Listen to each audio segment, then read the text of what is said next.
Tonight we're getting more perspective after a Virginia Beach man was arrested and charged with threatening to murder Congressman Scott Taylor. Wallace Godwin allegedly made the threats inside Taylor's office yesterday at Town Center. Robert Boyd has the story. Well, according to court documents, Wallace Godwin came to Scott Taylor's offices here in Town Center to speak with the congressman about marijuana laws. But Taylor was not here, so instead Godwin spoke with his staff, and at some point he got frustrated, and that's when he began making threats.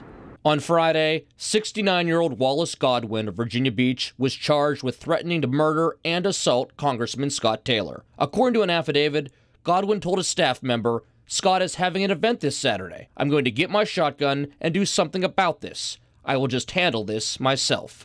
That's when Godwin allegedly pointed at two staffers in the room and said, "You two are next." There should never be violence, never be threats of violence to elected officials or their staff. It's just unacceptable. I'm proud of the way that my office handled it. They immediately contacted the police. According to court documents, Taylor has had two previous incidents with Godwin.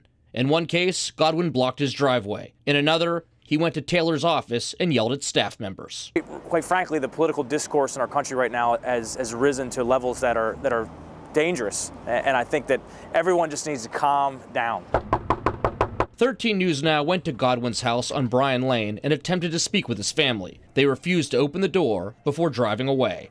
However, we did speak with neighbors. I've known them. I'm not friends with them. His wife is wonderful, but he's crazy. Rhonda Solomon has lived across the street from the Godwins for the past 15 years. This doesn't come as a surprise to you? No, not at all. I've heard horrible stories about him. Solomon says she had her own run-in with Godwin a few years earlier after she told his teenage son to stop riding his dirt bike in the street. He came after me and tried to attack me in my yard once. What happened? My son stopped him. My older son stopped him. We met another neighbor who feels bad for Godwin. Marvin Hall says his neighbor was probably in need of serious mental help and unfortunately never got it. I'm not a doctor and I've never met him, so I don't know if he's got a mental illness or not.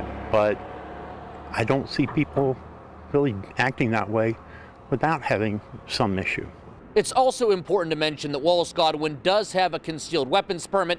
Now, if convicted, he faces up to 10 years in prison. In Virginia Beach, Robert Boyd, 13 News Now.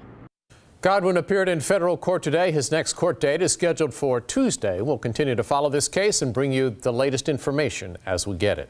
A Virginia Beach man who tried hiding drugs inside an adult novelty store has been sentenced. The judge ordered Russell